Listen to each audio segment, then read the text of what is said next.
ઉડે તો જ હા, નકર સીધી ગાડી રિક્ષાની અંદર ઘા. ખાલી તમે આ એક્સિડન્ટ નો વિડીયો જો.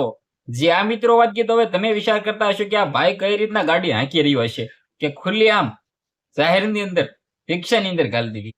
જે આ મિત્રો વાત કરતો હાલ એક એક્સિડન્ટ નો એવો વિડીયો વાયરલ થયો છે, વિડીયો જોઈને ભલભલા લોકોના હોશ ઉડી ગયા છે કે આવી રીતે તો ભાઈ કેવો એક્સિડન્ટ થાય. વિડીયો હાલ મિત્રો વાત કીધો સોશિયલ મીડિયાની અંદર ઇન્ટરનેટની અંદર તબાહી મચાવી રહ્યો છે. હવે સૌથી પહેલા તમને બધા લોકોના વિડીયોની અંદર જાણકારી બતાવવા જઈ રહ્યો છું.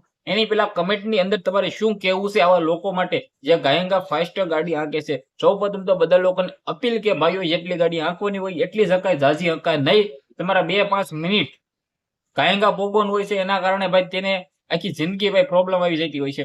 પરંતુ જે રીતે રિક્ષાની અંદર ગાલી દીધી, હવે આ વાંક કોનો એ ખબર નહીં, પરંતુ આ વિડીયોની અંદર માહિતી બતાવું એની પહેલા સબસ્ક્રાઇબ પણ કરી નાખજો, કારણ કે તમારો ભાઈ આવા નવા વિડીયો તમારા સમક્ષ લાવતો હું.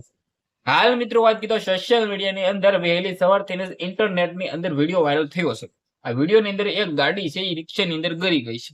હવે આમની અંદર કેટલા લોકોને ઈજા થઈ છે, કોઈને લોકોને વાગ્યું છે કે નહીં એ પણ ખબર નથી, પરંતુ સોશિયલ મીડિયાની અંદર વહેલી સવારથી જ વિડીયો વાયરલ થયો છે.